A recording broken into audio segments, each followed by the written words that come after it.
pemirsa, kembali Anda menyaksikan Halo Indonesia. Dan seperti biasa, selama 1 jam ke depan kami akan menghadirkan beragam informasi menarik. Apa saja, Tes? Ya, betul sekali pemirsa, informasi terkini dan inspiratif telah kami siapkan hanya untuk Anda. Di antaranya, warga binaan Lembaga Permasyarakatan Cipinang tempuh ujian paket B. Ada pula maraknya perilaku menyimpang pada remaja. Ya, dan dalam segmen bincang kita akan membahas tentang upaya menanggulangi perilaku menyimpang dan tindak kekerasan pada anak dan remaja. Dan inilah Halo Indonesia selengkapnya.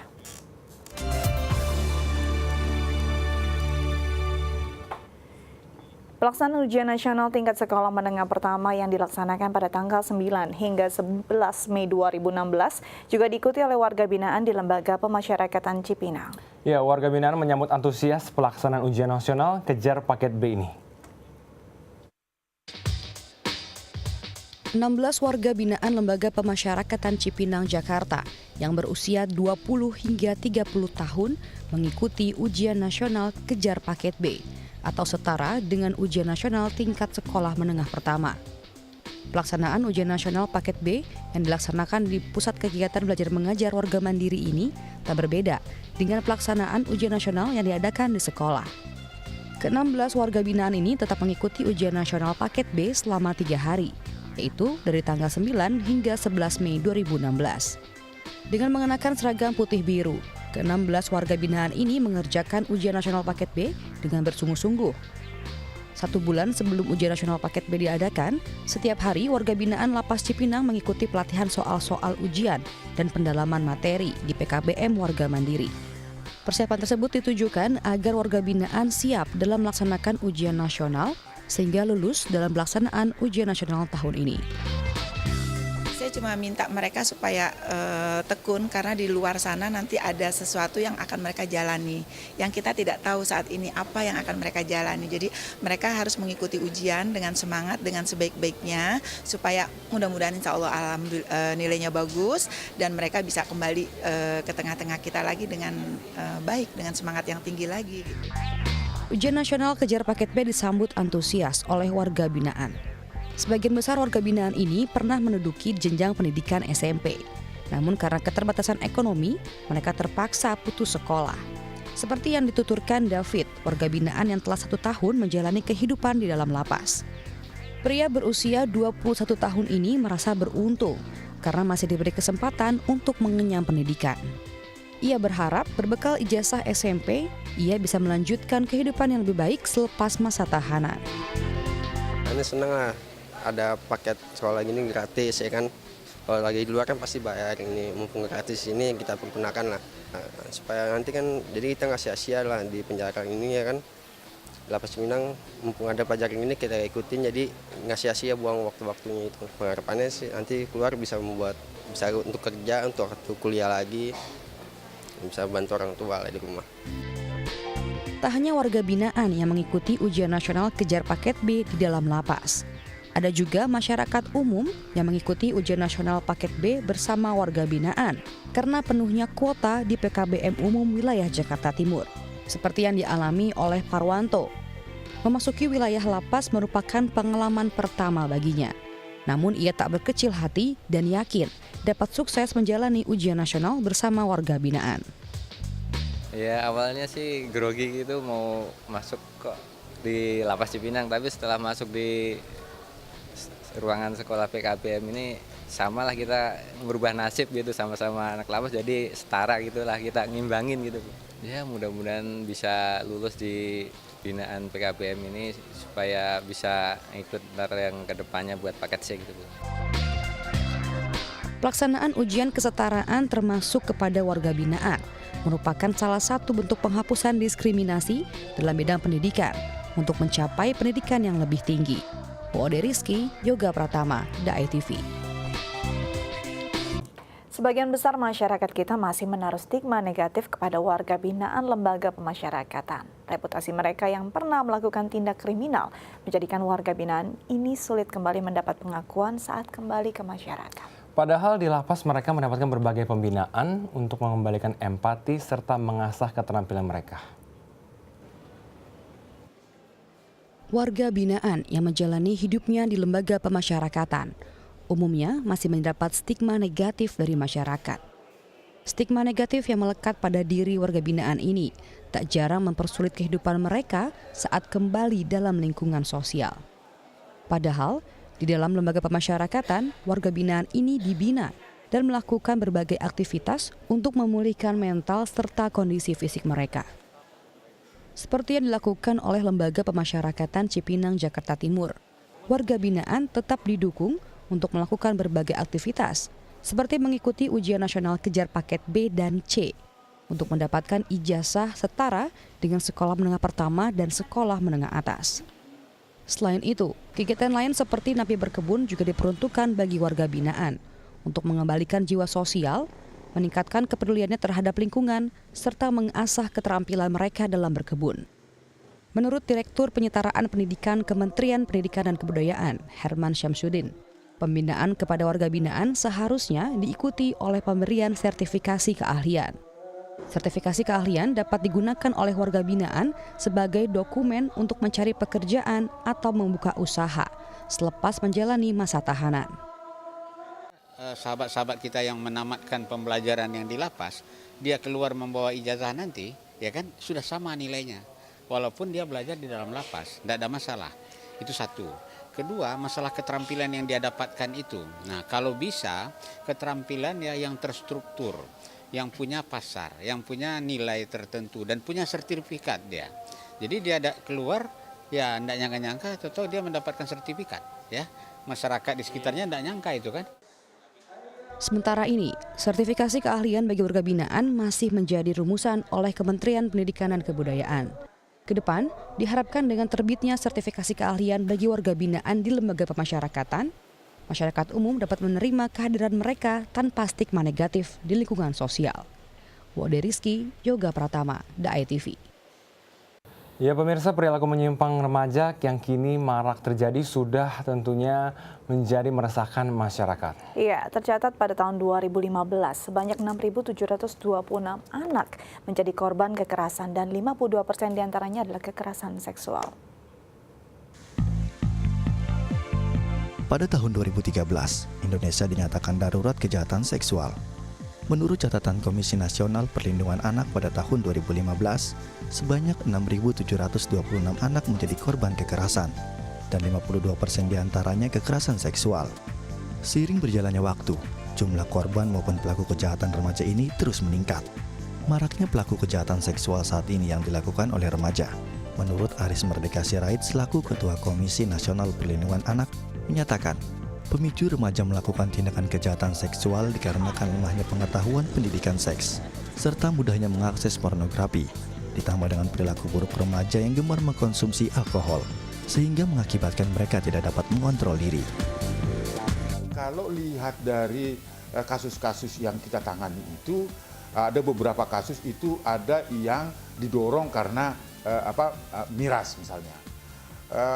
Tetapi tidak dia itu yang utama miras itu, tapi beberapa peristiwa itu diawali, ada yang lewat ngelem juga ya. Nah, tetapi itu hanya trigger, ada pemicu saja.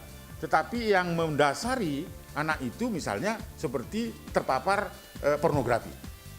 Nah, ketika anak sebagai pelaku terpapar pornografi, maka dia akan membangun apa yang disebut dengan geng, ya kelompok.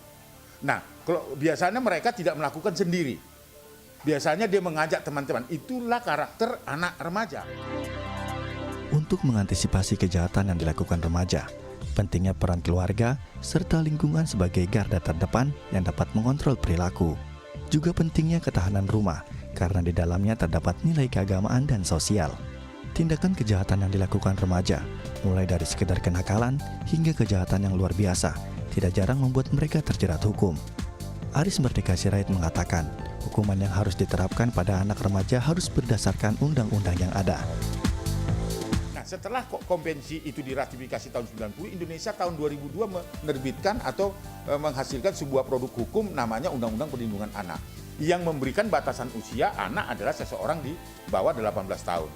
Nah, kemudian diikuti lahirnya Undang-Undang 11 tahun 2012 tentang sistem peradilan pidana anak yang mengatur bagaimana memberikan perlindungan hukum bagi anak-anak yang berhadapan dengan hukum, apakah dia sebagai pelaku atau sebagai korban, ya kan? Nah, karena batasan usia di bawah 18 tahun, konvensi menyatakan tidak boleh penyiksaan, dan bahkan ditentukan di sana itu anak di bawah 18 tahun ketika dia berhadapan atau menjadi pelaku tindak pidana itu tidak boleh dihukum lebih dari 10 tahun. Bahkan dia kalau toh harus menjalani pemidanaan, dia juga tidak boleh dicampur dengan tahanan orang dewasa, sidangnya juga tertutup, gitu kan? Maraknya kasus kejahatan seksual yang dilakukan remaja yang kini sudah sangat meresahkan masyarakat diharapkan dapat segera ditanggulangi. Untuk itu diperlukan perhatian berbagai pihak, mulai dari pemerintah, masyarakat, dan pastinya keluarga. Sutrijaya, Alif Ramadan, The ITV. Ya betul sekali Dika, pastinya perilaku menyimpang yang tentunya dilakukan oleh remaja pastinya juga dipengaruhi oleh berbagai hal. Ya, diantaranya kurangnya kontrol sosial di lingkungan masyarakat, serta lemahnya hubungan serta komunikasi antara anak dan juga orang tua. Ya. Perilaku kekerasan yang ditunjukkan oleh remaja diindikasikan sebagai perilaku yang menyimpang dalam ilmu psikologi. Berbagai faktor dapat mendorong terjadinya tindak kekerasan di kalangan remaja. Di antaranya konsumsi permainan elektronik yang memuat konten kekerasan dan sering terpapar tontonan yang berbau pornografi. Selain itu, karakteristik remaja yang mudah meniru perilaku kelompok tertentu juga menjadi faktor utama mengapa tindak kekerasan kini lazim dilakukan oleh remaja. Menurut psikolog anak dan remaja Ani Suryani, perilaku remaja yang terdorong dalam melakukan tindak kekerasan yang menjurus ke tindak kriminal menunjukkan bahwa lemahnya kontrol sosial dalam menegakkan nilai-nilai moral di masyarakat.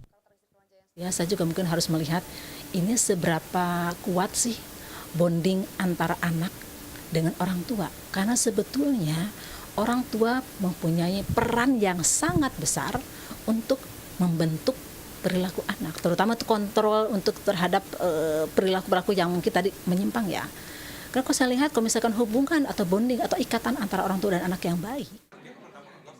Untuk mencegah remaja agar tidak terjerumus dalam tindak kekerasan dan perilaku menyimpang lainnya, peran orang tua sangat dibutuhkan. Untuk itu, orang tua wajib memberikan perhatian dan kasih sayang kepada anak sedari kecil, agar kekuatan hubungan orang tua dan anak dapat terbentuk. Selain itu, masyarakat juga bertanggung jawab dalam menegakkan norma dan nilai sosial dalam lingkungan, sehingga mencegah remaja yang menjadi generasi penerus bangsa ini untuk melakukan tindak kekerasan serta perilaku menyimpang lainnya. Ode Rizky, Yoga Pratama, The ITV. Ya, kejahatan seksual yang dilakukan remaja saat ini menimbulkan keresahan serta perhatian masyarakat. Dan seperti apa tanggapan dari masyarakat? Berikut liputannya. Maraknya kasus kejahatan pada remaja saat ini sudah sangat mengkhawatirkan. Kurangnya perhatian orang tua, minimnya pengetahuan pendidikan seks, serta lemahnya keamanan lingkungan menjadi salah satu faktor mudahnya untuk melakukan kejahatan. Seperti apakah tanggapan masyarakat akan hal ini? Sekarang kejahatan seksual itu tuh udah melebihi batas ya. Dari segi dia berani untuk nonton video porno, melakukan seks bebas dengan sembarangan gitu loh. Tanpa ada pikir panjang lah untuk anak-anak zaman sekarang. Kalau menurut saya sih itu harus ditindaklanjuti ya Mas, terutama untuk orang tua harus mengawasi anaknya bergaul dengan siapa, lalu juga harus memberikan seks sejak dini pada anak tentang pendidikan mana sih yang boleh tentang seks pada anak. Jadi anak juga tahu mana bagian tubuh yang harus dilindungi gitu. Mulai dari perilaku kenakalan remaja hingga kejahatan yang luar biasa yang mengakibatkan remaja tersebut terjerat hukum, menimbulkan banyak pendapat mengenai penerapan hukuman seperti apa yang pantas untuk mereka. Ukuran pantas mah sebenarnya jangan sampai dihukum mati ya, karena kan anak di bawah umur kan masanya kan masih panjang gitu loh ya. Jadi dihukumnya ya sebatas aja gitu, sama dididik gitu di dalam sananya juga. Diberi binaan terus di penjara juga sih, tapi jangan dihukum mati soalnya kan masih di bawah umur. Kalau Kalau hukuman sih saya lebih menyerahkan kepada pihak yang berwajib ya Mas. Tapi yang saya tekankan di sini, untuk pelaku kekerasan seks pada anak harus dihukum seberat-beratnya. Terutama hukum ini harus adil di Indonesia, tidak melihat dan memandang siapapun kalau memang dia bersalah, terutama melakukan kekerasan pada anak, harus segera dihukum dan ditindaklanjuti seberat-beratnya. Dan hal apa saja yang harus diterapkan agar dapat menjaga diri serta menghindari kejahatan remaja? Intinya masih dia harus bergaul gitu ya sama teman-teman gitu, banyak-banyak kesibukan kayak di luar rumah, kayak ke perpustakaan gitu, ngumpul-ngumpul bareng temen. Intinya masih yang pertama harus ada perhatian dari orang tua biar dia nggak ngelakuin hal seperti itu. Ya mendekatkan diri sama Tuhan lah, kayak misalkan ikut pengajian, terus diberi binaan dari sekolah-sekolah, ya. Iya, diberi binaan juga dari orang tua. Kegiatannya yang pertama dimulai dari rumah ya Mas, terutama orang tua, bentengi dengan agama. Terus kegiatan yang positif seperti pengajian, lalu bertukar komunikasi dengan orang tua, lalu olahraga atau kegiatan yang positif yang lainnya gitu. Iya, hampir semua masyarakat memang mengecam tindak kekerasan seksual, khususnya untuk anak di bawah umur. Tapi, harus segera dimusnahkan. Betul, tapi memang untuk bagaimana menanggulanginya dan juga menghukumnya memang pro dan kontra. Nah, selanjutnya kita akan membahas bagaimana menanggulangi perilaku menyimpang dan tindak kekerasan pada anak serta remaja.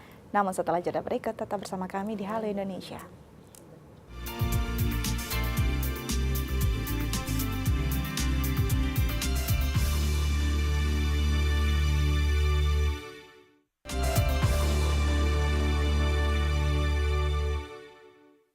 Ya, terima kasih pemirsa, Anda masih bersama kami di Halo Indonesia, dan tentunya pada segmen kali ini seperti yang telah kita janjikan Dika, bahwa kita akan membicarakan sebuah topik yang saya pikir sangat penting dan sangat sentral pada saat ini, dan saya pikir ini perlu menjadi perhatian seluruh aspek masyarakat. Betul, karena ini adalah kalau kita bicara akhir-akhir ini kita lihat bagaimana tindak kekerasan seksual terhadap anak dan yang pelakunya adalah remaja ini semakin marak, dan ini sebenarnya mengkhawatirkan bagaimana mereka sebenarnya harus jadi penerus-penerus bangsa ya. Betul, bahkan terkadang ini bukan hanya terjadi antara orang yang tidak dikenal, bahkan terjadi di dalam keluarga. Betul. Ini tentunya hal yang tentunya sangat memprihatinkan pasti Dika, dan harus segera kita tangani.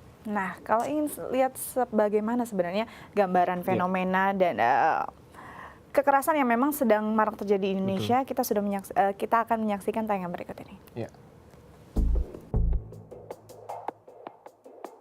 Angka kekerasan pada anak terus meningkat. Data Komisi Perlindungan Anak Indonesia atau KPAI mencatat, pada tahun 2015 terjadi 6.000 kasus kekerasan atau meningkat 20% dari tahun sebelumnya. 80% kasus kekerasan pada anak terjadi di lingkungan keluarga dan sekolah, yang merupakan lingkungan terdekat dengan anak-anak, dan 20%-nya terjadi di lingkungan masyarakat. Dari total 6.000 kasus, sebanyak 52% merupakan kasus kekerasan seksual. Jika peningkatan kasus kekerasan terus dibiarkan, dapat mengganggu pertumbuhan mental anak. Sebab 70% dari anak yang menjadi pelaku kekerasan pernah menjadi korban dan melihat adegan kekerasan sebelumnya. Ketua KPAI mengatakan, peran keluarga sebagai lembaga utama pendidik anak harus ditingkatkan agar kasus-kasus kekerasan anak di Indonesia dapat ditekan. Ya, kita lihat ya, di sini sangat mengkhawatirkan bagaimana tadi kamu bilang benar, bukan hanya dengan orang-orang yang tidak dikenal, bahkan dalam satu keluarga, orang yang terdekat, bahkan hubungan ayah dengan anak ini bisa saja terjadi dan kekerasan itu sangat seksual. rentan terjadi, dan yang tadi kita lihat di video bahwa angka kekerasan pada anak ini selalu meningkat dari tahun ke tahun, dan kekerasan ini, kekerasan seksual, kekerasan verbal, non-verbal ini selalu terjadi di kalangan anak-anak. Nah, sebenarnya kita akan membahas tentunya lebih detail lagi dan lebih penting lagi mengenai topik ini bersama salah seorang yang sudah tidak asing lagi. Ya. Devi Ramawati, selaku pengamat sosial dari UI, dan kita akan membahas lebih lanjut tentang fenomena sosial yang sebenarnya mengkhawatirkan ya. Mbak Devi, selamat pagi, selamat datang di Halo Indonesia. Ini sebenarnya kalau kita bisa bilang Indonesia berduka ya dengan keadaan ini. Tapi sebenarnya untuk dijelaskan sendiri, kenapa ini tiap tahun ada, tiap tahun ditanggulangi, seakan-akan memang pemerintah concern dan peduli, tapi jumlahnya justru meningkat. Ya. Ini ada yang salah pasti. Yang ingin saya sampaikan, kita tidak sendirian. Bahkan negara-negara besar seperti Amerika, Inggris sekalipun juga mengalami hal yang sama. Kalau tadi disampaikan bahwa angkanya kita 6.000 tahun 2015, di Inggris misalnya 2012 ke 2013 angkanya ada 18.000 kejahatan seksual. Penduduknya jauh lebih sedikit dibandingkan kita. Amerika misalnya sekarang tercatat dari apa yang diliris di IB Times misalnya, ada 42 juta orang dewasa yang masa kecilnya mengalami kekerasan seksual. 42 juta. 42 juta. Jadi satu sisi saya bangga dan terima kasih kepada teman-teman media yang mengangkat hal ini karena ini akan membangun awareness yang cukup tinggi. Hingga akhirnya pemerintahan sekarang yang menurut saya perlu kita apresiasi karena satu-satunya presiden yang mengungkapkan dengan jelas bahwa ini adalah sebuah kejahatan luar biasa dan harus ditangani serius oleh semua jajarannya. Ini merupakan sebuah tonggak penting dalam sejarah upaya mengurangi kejahatan seksual anak. Nah, ingin saya bahas adalah pertama bahwa kita perlu tahu dulu ada mitos-mitos perihal kejahatan seksual ini. Satu, misalnya mitosnya adalah ini dilakukan oleh kelompok ekonomi tertentu misalnya. Padahal itu tidak. Ini terjadi pada kelas ekonomi manapun, baik bawah maupun atas. Tidak mengenal ras khusus tertentu yang akan melakukannya. Ras mana saja terbukti tadi, negara-negara maju berkulit putih pun juga mengalami kasus yang sama. Lalu misalnya kebanyakan adalah pedofil atau homo. Tidak, heteroseksual juga sangat tinggi. Hanya laki-laki misalnya, tidak juga. Ternyata banyak perempuan juga yang melakukan misalnya. Dan fakta bahwa mengatakan ini dilakukan oleh stranger, orang asing, itu juga cara pandang yang salah. Karena kita sering mengingatkan anak-anak kita untuk hati-hati terhadap orang asing. Faktanya dari 8 dari 10 anak yang mengalami kekerasan seksual, 8 itu mengenal persis siapa pelakunya. Oke, ini PR luar biasa ya, betul. Dan tentunya apa sebenarnya faktor dari Mbak Devi? Kita bicara soal konteks di Indonesia terlebih dahulu. Mungkin Indonesia yang kita kenal dengan budaya timur, katanya sopan santun, ramah tamah. Tapi hari ini kita melihat angka kekerasan, kita nggak usah ngomong seksual, kekerasan apapun terhadap anak sangat tinggi. Apa faktor utama yang menyebabkan akhirnya kekerasan pada anak sangat tinggi dari tahun ke tahun? Ya, agar mudah kita bagi saja menjadi dua, yaitu persoalan internal dari keluarga, yang kedua persoalan sosial. Kalau keluarga apa saja kalau kita turunkan? Satu, pendisiplinan yang terlalu keras dari orang tua. Orang tua yang sampai memukul misalnya untuk mengajarkan anak. Kemudian juga adalah tidak adanya kasih sayang dari orang tua. Orang tua yang cenderung cuek, itu angkanya sekitar 16%. Tapi yang cukup tinggi juga angkanya 43% kalau dari studi di luar negeri paling tidak. Ini adalah konflik dalam keluarga. Mungkin tidak bercerai, tapi ribut terus setiap hari misalnya. Nah, juga ada memang 35% dari ada sebuah riset tahun 2001, sayangnya juga di luar, itu 35% para pelaku kekerasan seksual dulunya juga adalah korban. Mereka juga diperlakukan hal yang sama seperti itu. Dan hal sosial di luar keluarga adalah satu, mengenai penggunaan alkohol itu juga cukup tinggi, angkanya sekitar 15%. Juga pengangguran misalnya itu juga mempengaruhi para pelaku kekerasan seksual anak.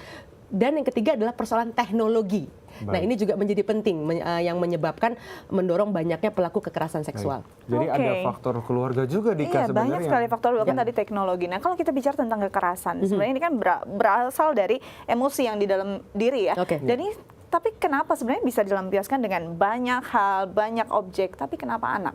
Kita akan bahas setelah jeda berikut. Tetap bersama kami di Halo Indonesia.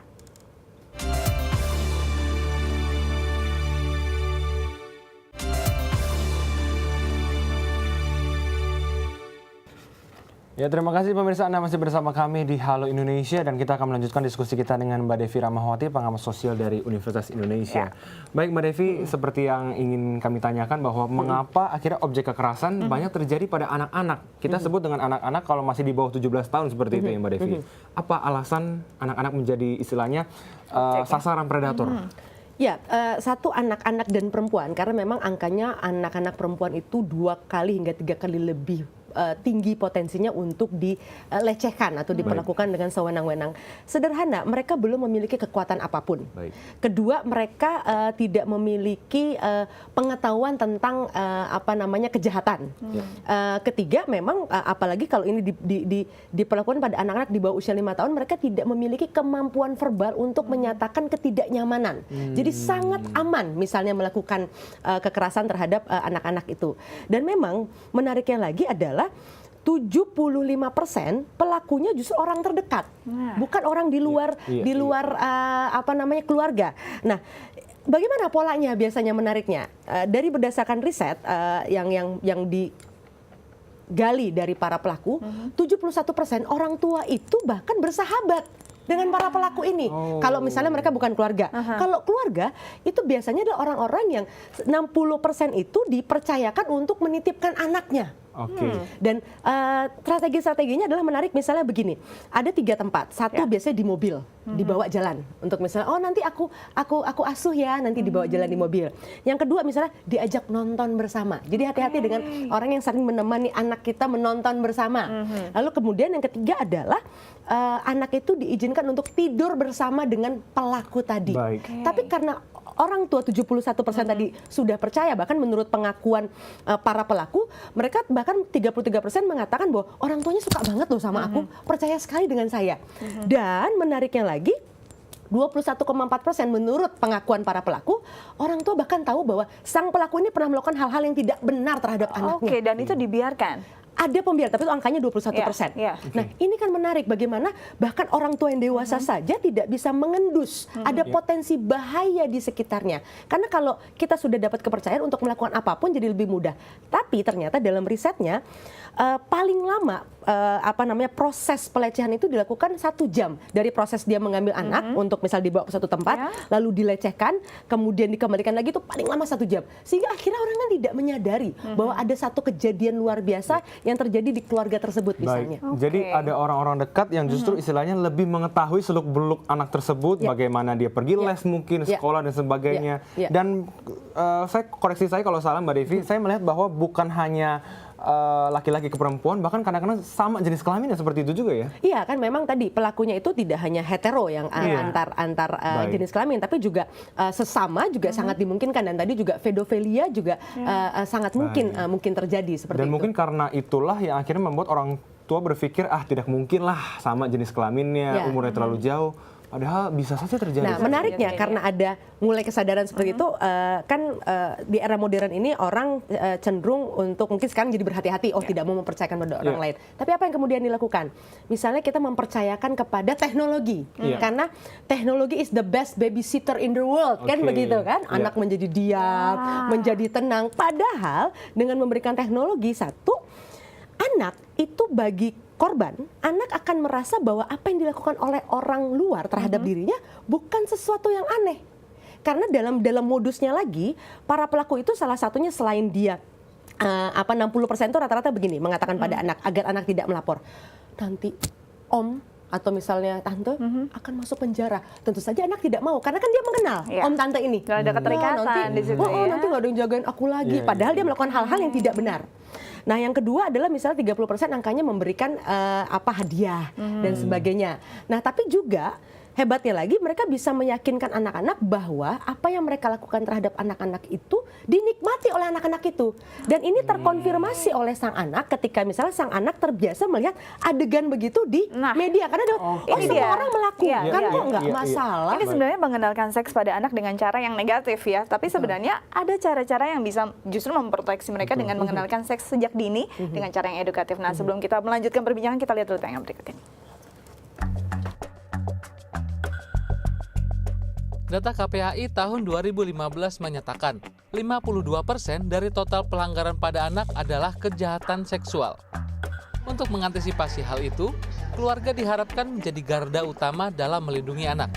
Salah satu caranya adalah dengan mengenalkan bagian-bagian tubuh vital dan cara melindunginya pada anak. Agar mudah dimengerti, orang tua dapat mengenalkan bagian tubuh melalui media gambar, video, dan lagu. Pendidikan seksual sejak dini dianggap penting, karena diharapkan anak dapat mengerti cara melindungi tubuh dari tindak kekerasan seksual. Sex education itu kan dimulai dari rumah, jadi artinya orang tua mereka harus mengetahui apa sih sex education itu, bahwa hal itu sekarang sudah tidak tabu lagi, bahwa anak-anak harus diajarkan untuk mengerti hal-hal yang boleh diperlakukan terhadap mereka ataupun tidak boleh, dan bagaimana cara menjaga diri mereka sendiri. Ya, bagaimana kita melihat bahwa sebenarnya sex education itu memang baik untuk dilakukan dan dikenalkan sejak dini. Namun masalahnya kadang-kadang anak-anak mengenal seks dengan sendirinya. Akhirnya mereka tumbuh dan justru menjadi pelaku kejahatan atau tindak seksual terhadap temannya atau orang-orang yang di bawah mereka umurnya. Nah ini sebenarnya kadang-kadang kita terpikir bagaimana anak-anak yang usianya masih di bawah umur malah menjadi pelaku kekerasan seksual. Ya, sederhana memang bahwa pendidikan seks di Indonesia itu kan dianggap pendidikan untuk mengajarkan berhubungan seks. Padahal kan bukan itu esensinya. Dan kalau kita bawa dalam persoalan yang lebih makro, yang lebih luas, negara-negara yang mampu menekan angka pandemi AIDS misalnya adalah justru negara-negara yang memang memiliki metode pendidikan seks yang terbuka dibandingkan mohon maaf negara Afrika dan Asia yang punya budaya yang sangat tertutup terhadap seks, prevalensi kejahatan seksual anak termasuk juga penyakit AIDS dan sebagainya sangat tinggi. Justru sangat tinggi. Betul, karena nah ini dia sederhana, selain pendidikan seks menurut saya perlu ada simulasi. Karena kalau soal pendidikan tadi sebagaimana yang kita diskusikan di luar frame adalah anak-anak sudah bisa belajar dari manapun. Kan sekarang ada yang namanya UI, Universitas Internet. Semua orang bisa belajar di internet, apapun itu, termasuk soal seksualitas.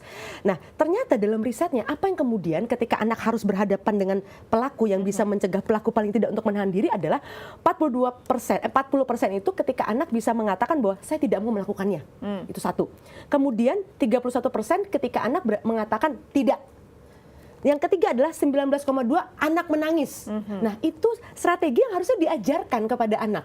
Gitu dan anak juga perlu tahu misalnya bagaimana apa saja sih yang menjadi incaran strategi para pelaku. Itu 80% biasanya mohon maaf yang dipegang adalah belakang, terus kemudian dada, yang ketiga adalah alat kelamin. Anak perlu tahu dan perlu diajarkan bukan hanya pengetahuannya tapi juga simulasinya. Nah, ini yang perlu diajarkan dalam pendidikan seksualitas tadi, bukan hanya sekedar ya kita punya tubuh alat kelamin namanya X, nyebutnya caranya Y ya. Hanya sebatas itu tidak cukup, harus ada role play. Bagaimana mereka menolak, bagaimana mereka mengenali upaya bujuk rayu dari calon pelaku dan sebagainya. Itu yang jauh lebih penting. Karena bayangkan saja remaja ini kan berada dalam kondisi yang hormonnya sedang meningkat dan mereka juga sedang mencari identitas. Namun di sisi lain mereka tidak mendapatkan arahan dari orang tua, bahkan guru pun terkadang tidak membahas hal ini secara jelas. Ya akhirnya membuat mereka dan akhirnya membuat mereka tuh mencari tahu sendiri dan tidak heran kalau hari ini mereka menjadi dalam tanda kutip mempraktikkan teori yang mereka pelajari sendiri. Ya, karena terkait dengan teknologi sekarang ini berdasarkan studinya 70% anak-anak yang disurvei itu mengatakan bahwa orang tuanya nggak tahu apa-apa tentang apa yang mereka akses. Sebaliknya, ketika dikonfirmasi dengan orang tua, heran ya 70% orang tua merasa percaya diri bahwa dia tahu persis apa yang diakses anak-anaknya. Nah, ketimpangan ini kan luar biasa, ini sangat berbahaya. Ya kalau kemudian anak ini memang memiliki komunikasi yang baik dengan orang tua, misalnya dia bilang, "Mama, aku tadi lihat adegan ini apa ya?" Kalau tidak, ini menjadi problem kan, karena orang tua juga sekarang ini kan ada mom and dad adanya hanya ketika weekend misalnya weekend parents dari Senin ke Jumat kan nggak ada orang tua. Nah, ini juga menjadi berbahaya kan, kapan kita berkomunikasi. Kalau kemudian orang dekat ternyata punya maksud yang buruk, wah ini yang berbahaya. Karena misalnya dia mengajak diskusi sekaligus mengajak praktek misalnya. Sangat rentan ya. Nah, ini dia yang perlu kita waspadai. Nah, ini kalau kita tadi bicara tentang bahwa bagaimana negara-negara yang ya, istilahnya adat istiadatnya atau ketimurannya sangat-sangat kental, justru tingkat kekerasan seksual bahkan AIDS-nya tinggi.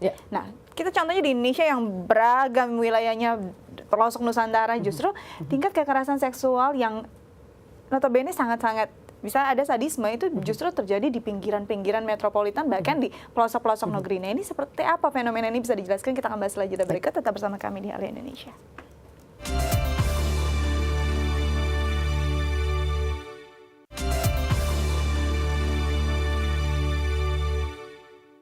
Ya, terima kasih Anda pemirsa, Anda masih bersama kami di Halo Indonesia dan tentunya perbincangan kita semakin seru Dika, karena pastinya topik mengenai kekerasan seksual pada anak harus segera kita tangani dan ini pastinya tayangan ini kembali menjadi perhatian orang tua di sana. Harusnya orang tua memang benar-benar concern karena saat anak melakukan tindak hal yang salah, ini pasti masih ada peran orang tua di sana. Nah, tadi kalau kita berbincang sebelum break ya, bahwa kenapa tingkat sadisme dalam kekerasan yang dilakukan para anak yang harusnya mungkin kalau kita lihat bahwa pengaruh teknologi harusnya adanya di kota-kota besar, tapi ini ternyata terjadi juga di kota-kota kecil, bahkan pelosok-pelosok. Kenapa ini bisa bisa ada gitu Mbak. Nah, ini kan asumsi yang dikeluarkan oleh orang-orang kota yang mungkin tidak pernah ke daerah.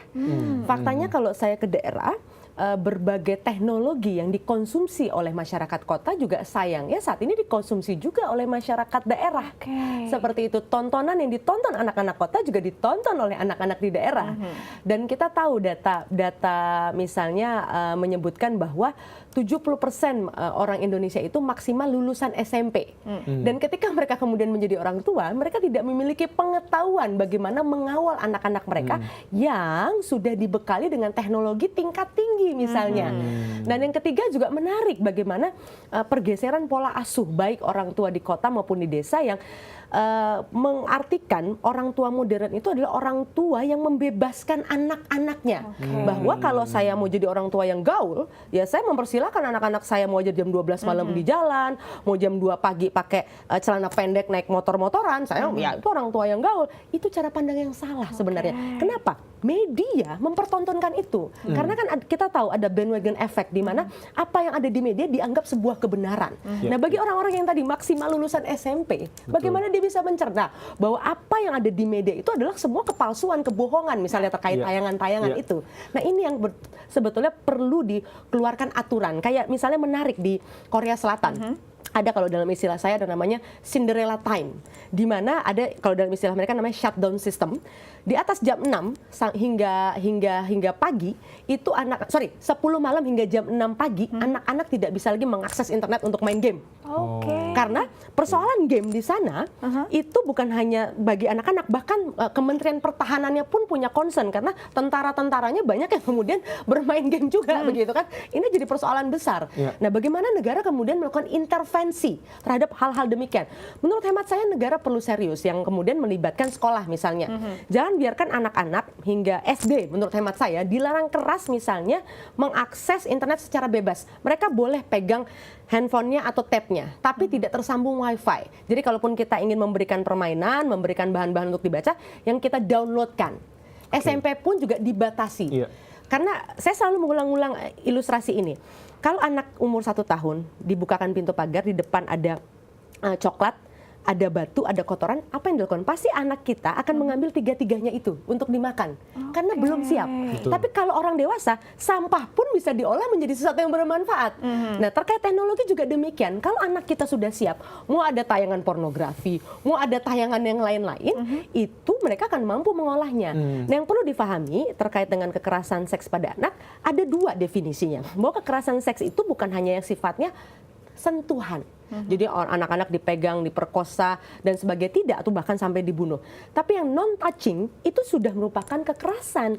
Misalnya memperlihatkan foto-foto atau gambar-gambar pornografi itu sudah kekerasan seksual. Kemudian meminta anak misalnya memperagakan sesuatu di di handphonenya atau di gadgetnya, itu sudah kekerasan seksual terhadap anak misalnya.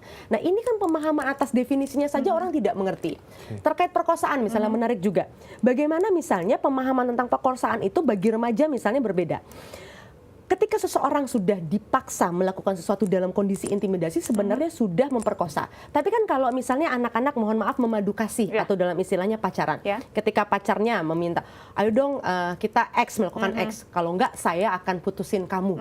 Itu saja sebenarnya ketika mereka melakukan, itu sudah perkosaan sebenarnya.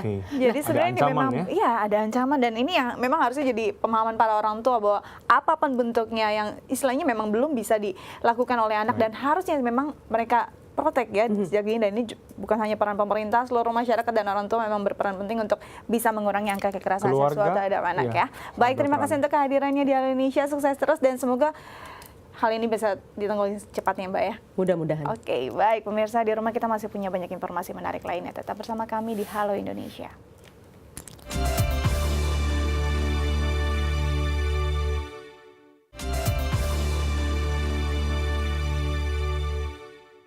Mempelajari dunia desain tak hanya perlu kreativitas, namun juga harus mengocek kantong karena biayanya yang cukup mahal. Tapi berbeda dengan salah satu sekolah desain di Bilangan Serpong yang justru memberikan tentunya pendidikan desain secara cuma-cuma. Kenapa salah satu alasan saya ikut sekolah desain? Berilmu dan ingin berbagi. Inilah yang mendorong Saka Arul Kusuma mendirikan sekolah desain gratis. Pria berusia 22 tahun ini mengenal desain sejak 3 tahun yang lalu melalui kursus yang diikutinya. Melihat ketertarikan banyak orang akan desain, namun terbentur masalah biaya. Saka yang juga didukung kedua orang tuanya menjadikan teras rumahnya sebagai tempat kegiatan belajar desain. Ya, awal mulanya karena ini ya, lingkungan kali ya. Lingkungan saya dulu sempat kerja di bidang interior, sempat les juga di salah satu di Ciledug, di daerah Ciledug, itu les AutoCAD. Terus teman banyak yang minta ajarin AutoCAD, entah itu SketchUp. Nah, silih berganti sih, jadi nggak selalu berbarengan, ada beberapa orang. Jadi saya pikir kenapa nggak kita satuin aja gitu. Sekolah desain yang didirikan sejak Januari 2016 ini memiliki program belajar desain arsitektur, desain grafis, dan animasi. Sekolah desain ini pun akan mengembangkan program belajar lainnya seperti editing video, entrepreneur, dan public speaking. Sosialisasi dan pendaftaran peserta didik sendiri dilakukan lewat media sosial. Untuk angkatan pertama berjumlah 15 orang yang sudah aktif belajar sejak bulan Maret tahun 2016. Sosialisasi dan pendaftaran peserta didik sendiri dilakukan lewat media sosial. Untuk angkatan pertama berjumlah 15 orang yang sudah aktif belajar sejak bulan Maret tahun 2016 dan akan berlangsung selama 10 bulan ke depan. Biasanya mereka belajar pada hari Selasa dan Jumat mulai jam 7 hingga 10 malam. Ini mungkin yang pertanyaan yang paling sering ditanyakan ya, sama pendaftar, mungkin sama orang-orang yang baru kenal sekolah desain juga. Ini yakin gratis? Ini sekolah negeri apa sih? Kok mungkin dapat dana BOS atau apa? Terus apakah ini cuma trial doang, nanti ke belakang-belakangnya tetap bayar? Nah, kita konsisten, memang saya konsisten untuk mendirikan sekolah desain untuk free. Mereka yang terpilih untuk mengikuti sekolah desain ini adalah mereka yang benar-benar tertarik dengan desain. Para peserta yang mengikuti sekolah ini mendapatkan proyek setiap pertemuan yang harus diselesaikan. Para peserta pun begitu antusias mendalami dunia desain di bawah bimbingan Saka. Seperti Abi yang sudah 1 bulan mengikuti kegiatan belajar desain di sini. Tapi karena saya suka menggambar, jadi saya coba-coba ikut dan alhamdulillah banget arsitektur, desain grafis itu benar-benar nguasain banget gitu. Ya pokoknya banyak banget yang saya dapat dari sini. Berbagi memang bisa dilakukan dengan berbagai cara, tak terkecuali lewat ilmu. Seperti yang dilakukan Saka dengan sekolah desainnya. Meli Puspita, Herdina Askolani, Dai TV. Menggagas kampung peduli lingkungan, warga di Kelurahan Binong, Tangerang memiliki banyak kegiatan peduli lingkungan. Ya, salah satunya adalah membuat lubang biopori untuk resapan air. Demi menciptakan wilayah yang ramah lingkungan, serta bentuk kepedulian akan pemanasan global, sekelompok masyarakat dari RT 016 RW 12 Blok BB Kelurahan Binong, Tangerang menggagas kampung peduli lingkungan dengan menerapkan metode 3R, yaitu reuse, reduce, dan recycle. Berbagai bentuk kegiatan peduli lingkungan diterapkan di kampung ini, seperti meningkatkan penghijauan lingkungan dan membuat lubang biopori. Dibuat dengan kedalaman 1,5 meter. Selain bertujuan untuk meningkatkan air tanah dan mencegah banjir, lubang biopori juga dapat menjadi tempat pembuatan pupuk organik dengan cara membuang sampah organik ke dalam lubang biopori. Dengan memanfaatkan lahan kosong di sekitar, warga juga membuat taman toga atau tanaman obat keluarga. Di taman ini warga menanam jenis-jenis tanaman obat yang hasilnya dapat dimanfaatkan kembali untuk masyarakat sekitar. Nah, harapan kami memang tujuan kami pertama itu menciptakan lingkungan yang memang ramah lingkungan tadi, mendukung pengurangan panas bumi, perubahan iklim yang sedemikian cepat, intinya menyelamatkan bumi. Kami ingin tujuan itu. Yang kedua, tujuan kami kesadaran masyarakat sebenarnya. Kami berharap masyarakat ini sadar tentang pentingnya kita mengelola lingkungan dan mulai peduli pada upaya-upaya penyelamatan bumi. Tak hanya membuat lubang biopori dan memanfaatkan lahan menjadi taman toga, masyarakat peduli lingkungan ini juga dapat memanfaatkan sampah organik menjadi kompos. Setelah mendapatkan pelatihan dari Badan Lingkungan Hidup Daerah Tangerang pada 5 Maret 2016 kemarin, kini warga sudah lihai membuat kompos kering dan cair, yaitu kompos Takakura dan kompos mol. Kegiatan kompos dari Kampung Hijau ini adalah dimulai dari rumah tangga. Jadi ibu-ibu di sini, bapak-bapak di sini, semua warga ya, memulainya dari sisa-sisa rumah tangga, terus dari limbah pekarangan. Nah, itu tidak dibuang. Kami mengolahnya menjadikan kompos padat dan kompos cair. Dengan banyaknya kegiatan peduli lingkungan yang diterapkan oleh warga, diharapkan tak hanya mendapatkan pengetahuan yang positif, namun juga dapat meningkatkan rasa cinta lingkungan. Sutrijaya, Topan Iskandar, DAI TV. Dalam melakukan pengolahan sampah, partisipasi masyarakat menjadi hal yang sangat penting sebagai produsen sampah itu sendiri. Nah, menangani sampah mulai dari hulu akan membuat permasalahan sampah menjadi lebih sederhana. Ya, inilah yang diterapkan pada Kampung Peduli Lingkungan dengan membuat bank sampah. Tak hanya menciptakan lingkungan yang bersih dan hijau, Kampung Peduli Lingkungan ini juga memiliki solusi untuk mengatasi permasalahan sampah dengan membuat bank sampah. Bank sampah yang diberi nama Kemuning ini beroperasi setiap 2 minggu sekali, pada hari Sabtu pukul 9 sampai 12 siang. Biasanya masyarakat sekitar datang membawa sampah yang sebelumnya sudah mereka pilah di rumah, untuk kemudian ditimbang di bank sampah. Selain untuk menambah penghasilan masyarakat sekitar, hasil dari bank sampah juga masuk ke dalam kas Kampung Peduli Lingkungan, yang akan dipergunakan untuk meningkatkan Kampung Peduli Lingkungan.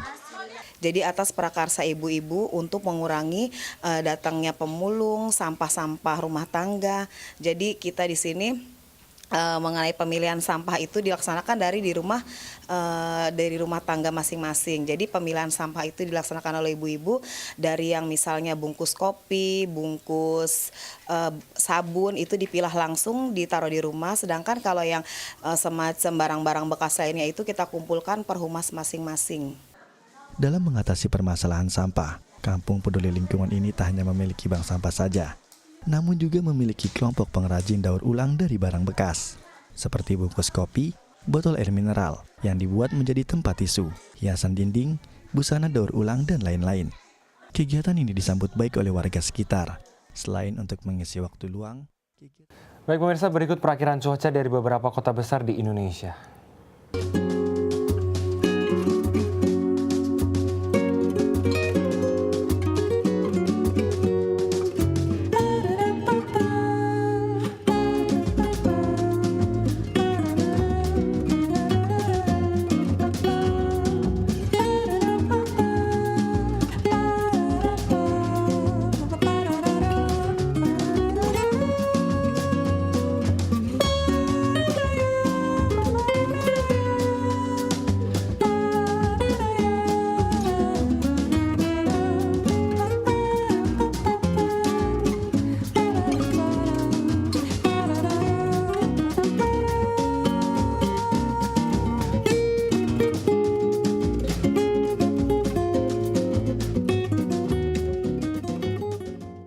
Ya pemirsa, sekian perjumpaan kita hari ini. Saksikan terus Halo Indonesia dari Senin hingga Jumat di waktu yang sama. Dan juga jangan lupa follow Twitter kami di @dai_tv maksud kami, dan juga @haloindo_dai_tv. Akhir kata, saya Astia Dika. Dan saya Ades Gunawan mewakili seluruh kru yang bertugas. Pamit undur diri. Sampai jumpa dan selamat beraktivitas.